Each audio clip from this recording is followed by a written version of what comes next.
Welcome to No Face Meals. This is a cooking show that is going to need a little bit of explanation.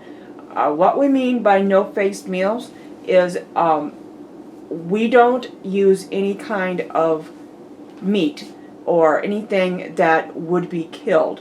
No fish, no chicken, no pork, no seafood of any type. So it's based plant-based, but we do use some animal byproducts, such as honey or eggs or milk or cheese. We will be giving alternatives to these in the recipes if you would like to go completely vegan, which is completely fine.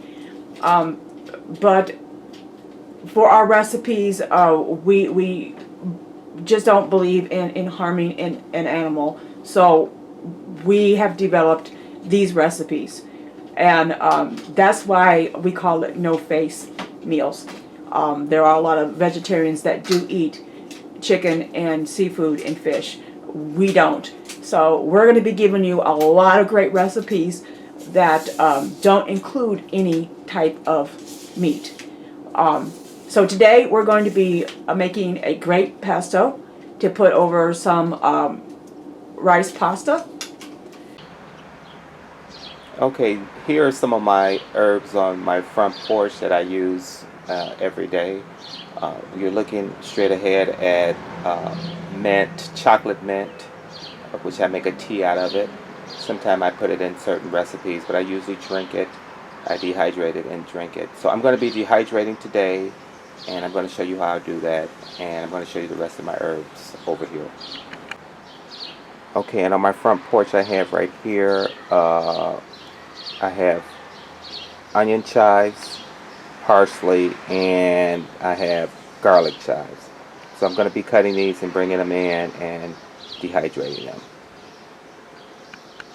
Okay, here on the back stoop I have we have sweet basil, and down here below we have a stevia plant, which we'll use to, it's a sweetener, it's a natural sweetener. It has no sugar in it. You can eat the leaves. Kids usually eat the leaves. They're sweet, but you could dehydrate them and you can put it in tea and coffee and recipes. So we're going to be dehydrating that today as well. And we have two other basils behind. We have a purple basil and a lime basil behind us, and we'll be bringing that in. And with the lime basil, we will, okay, so we'll do that, and then we'll dehydrate it, and then after we dehydrate it, we'll come back and talk some more. Okay, I've bought in the chocolate mint, and I destemmed it. Okay, here's our stevia. We've destemmed it, and it's ready to be dehydrated. If you've never had stevia before, it's a great sugar substitute, especially if you're fighting diabetes and other chronic illnesses like overweight, hypertension.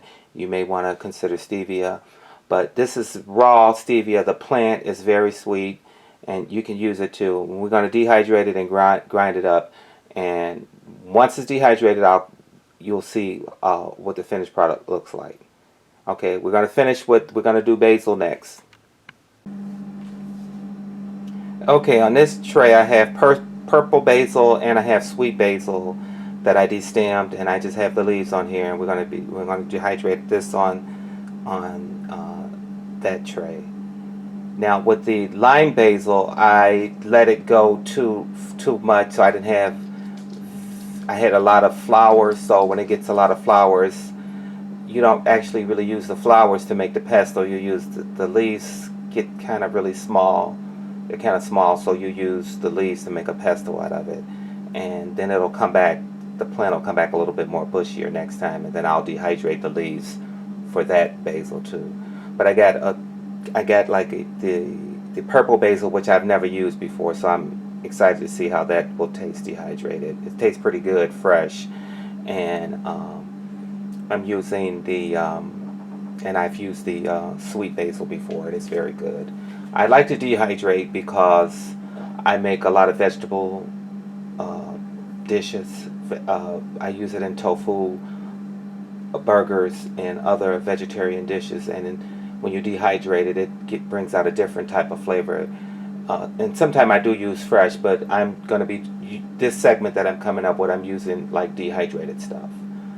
So we'll go to the onions and garlic chives. I'll put them on the same plate because I use those together. And then the last one will be the parsley.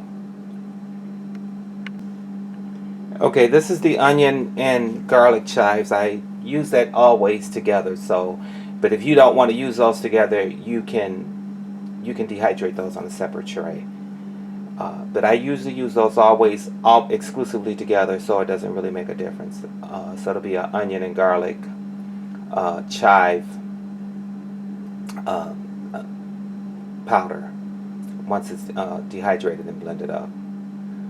And so the next thing I'm going to be washing and rinsing will be the parsley. Last but not least is the parsley. We washed it and cleaned it and put it on the dehydrating tray.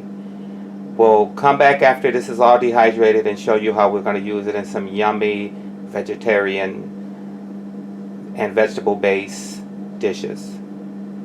Now I'm going to put the dehydrator top on, and as you can see, I like the motor to be a top fitting motor, not the bottom one. It's a little bit more safety with it.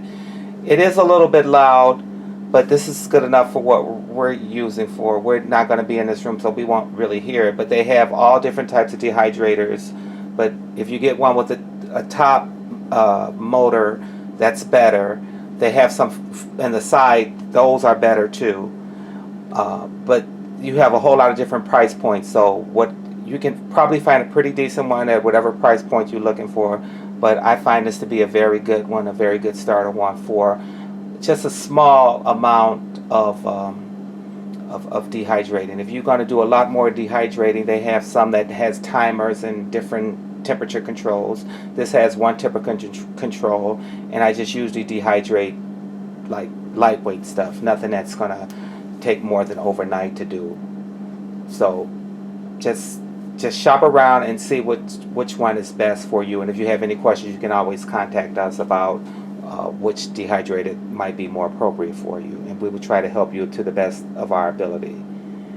Okay, so we'll come back and we'll see and see how things look, and we'll get ready to use these ingredients in some fabulous vegetarian and plant-based dishes.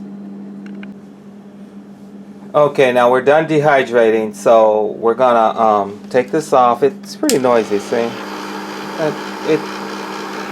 You can get one that's less noisy. It don't really bother us because you may not be in this room. And that's the parsley. We're gonna blend this up, and then we're gonna use it in parsley. We have the onions and chives. We have the sweet basil and the purple basil, and we have stevia, and we have the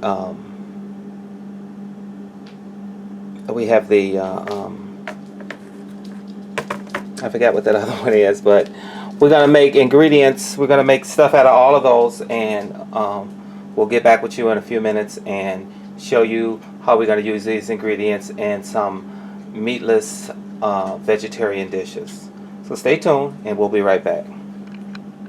Okay, last but not least, this is the chocolate mint. That was the one that I had forgotten, and we're gonna make a tea with that. And this is the last one. We're gonna use the grinder to grind it up, and we're gonna use all of these herbs that I grew right on my front porch to make some nice dishes and drinks.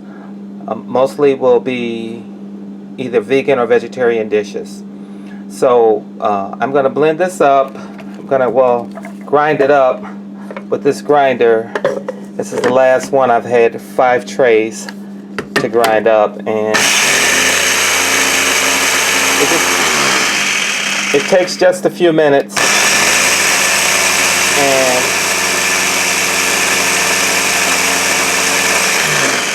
actually just a few seconds. And so then we're finished with that. And we're gonna use these in, like I said, in some dishes that we're about to make up. And I'll come right back in a second as soon as I get this put away. Okay, we're boiling the water for our pasta. This is a gluten-free pasta because some of the people in this household cannot handle wheat. So we're using a gluten-free pasta. It's made with rice and brown rice flour. And we're going to boil that, and we're going to use the pesto that we made yesterday from the basil, the sweet basil leaves, and the lime basil leaves.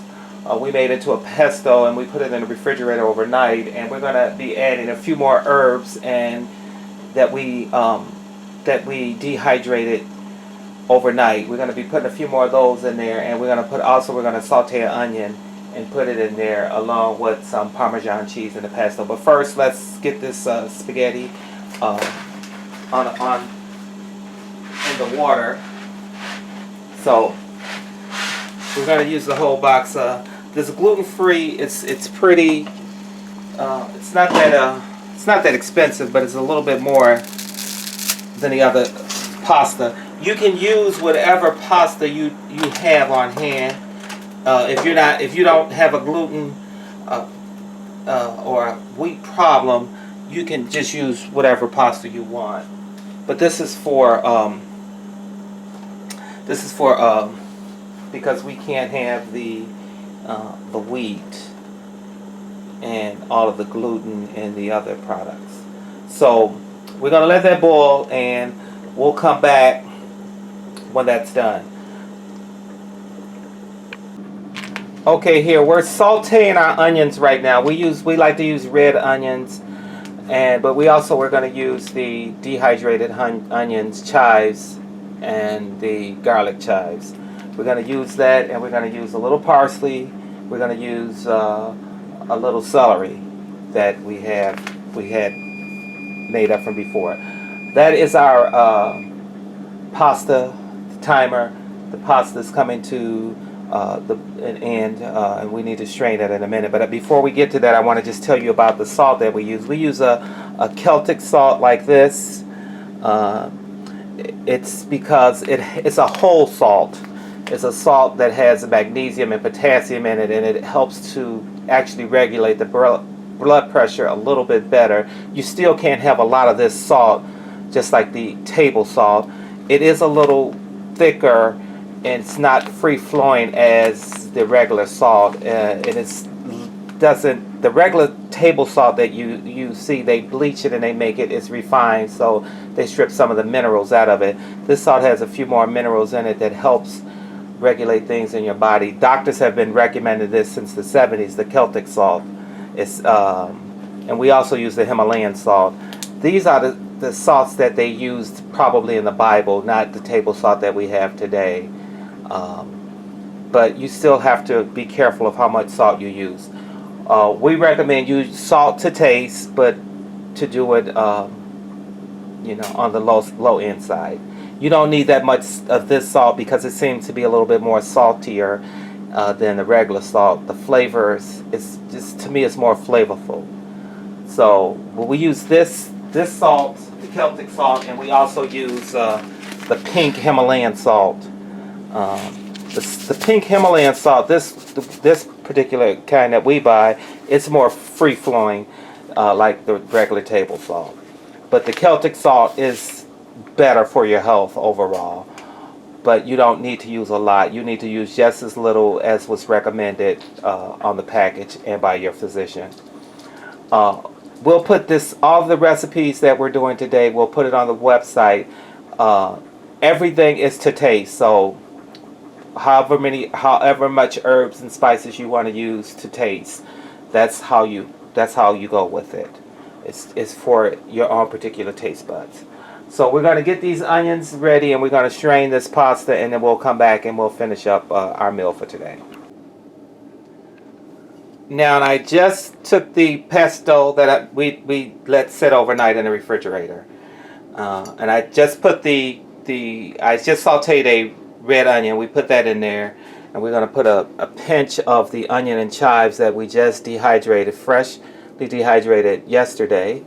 And I just blend it up now. We put that in there. A pinch. And like I said, it's whatever you like, however much you like the taste. I do like a lot of basil, so I tend to put like a little bit more in there. But like I said, the pesto already has basil in it, so we're not going to put any additional basil in there.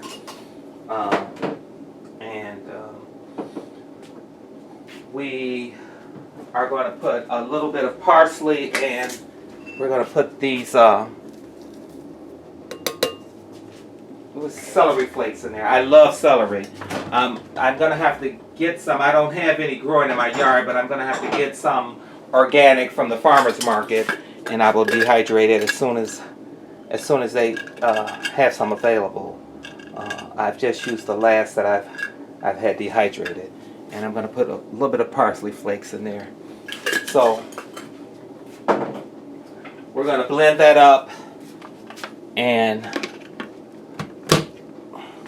when we come back, we'll show you how our dish looks. And also, I forgot to mention, we're going to put in about a half a cup of Parmesan cheese in this pesto.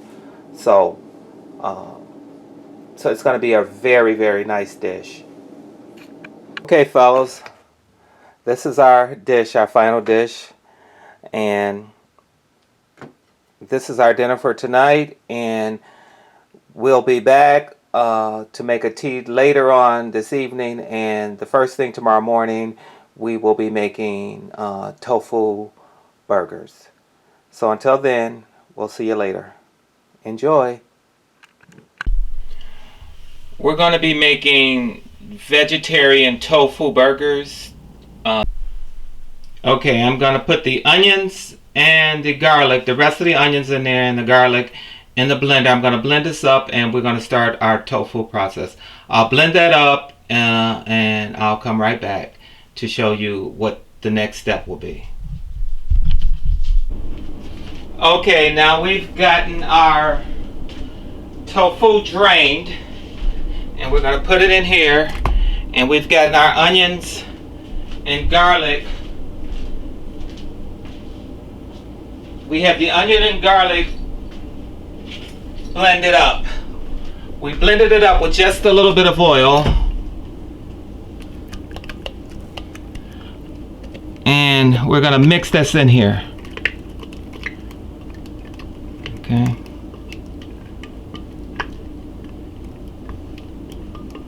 And we're going to put about a tablespoon of our Himalayan salt, a teaspoon rather of pepper, a half a teaspoon of our basil that we picked and dehydrated the other day, and half a teaspoon of parsley, and a half a teaspoon of our onion chives and garlic chives. So we'll put that all in there, and when we come back, we'll show you what we're going to do next. Okay, so now we're going to mix these ingredients up. The tofu and the onions. Mix this up. I'm going to mix it. I'm not using a blender. I like to mix it better because, you know, if you have a food processor, it works a little different. You can probably put it in a food processor. But this is really quick and easy. See how fast it is? It's almost done. You just mix it up real good. And we're almost ready. It needs something.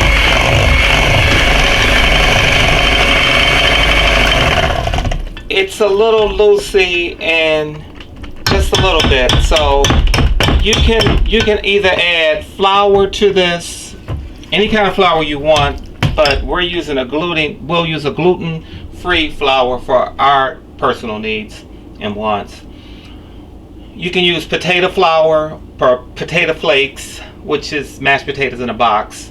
You can use that, or you can use, we use the brown rice flour.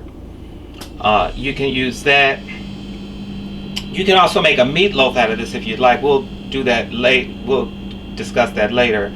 But you, like I said, you can put any kind of flour you want in it. But we're trying to stick with gluten-free, but it's still very nutritious because it's the brown rice flour, or we're just using the potato. We'll probably use the potato flakes today. You can also put an egg in it if you want to. We're not going to use an egg today.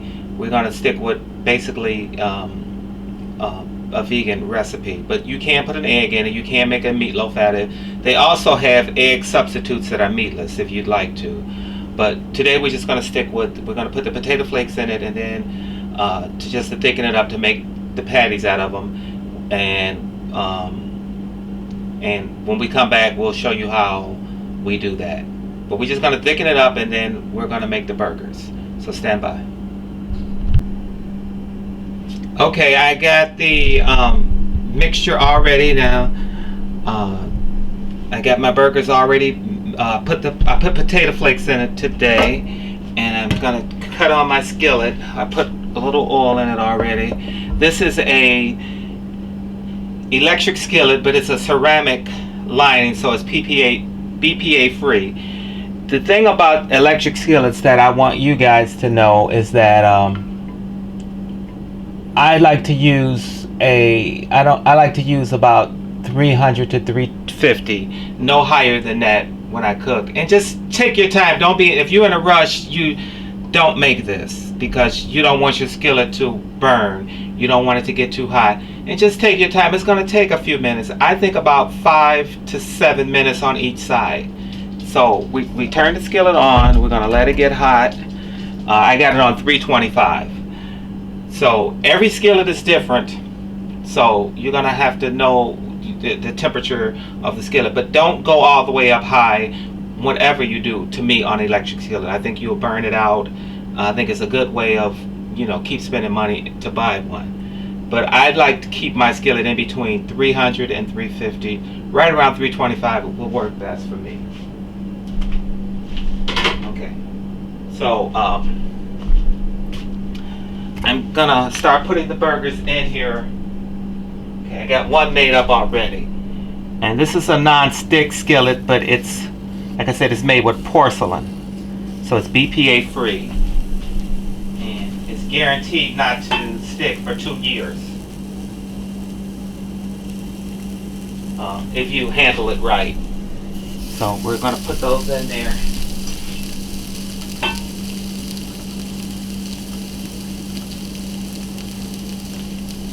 And I'm going to cook them for about 8 minutes, 7 to 8 minutes on each side once I get them in there, because I put raw onions and garlic in here. And I want it to cook through.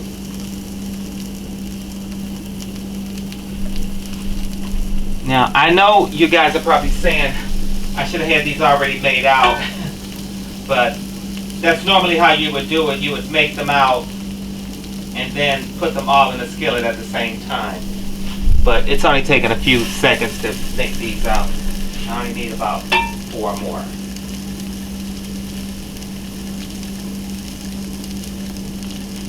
So, and like I said, I use 4 cloves of garlic and 1 whole onion.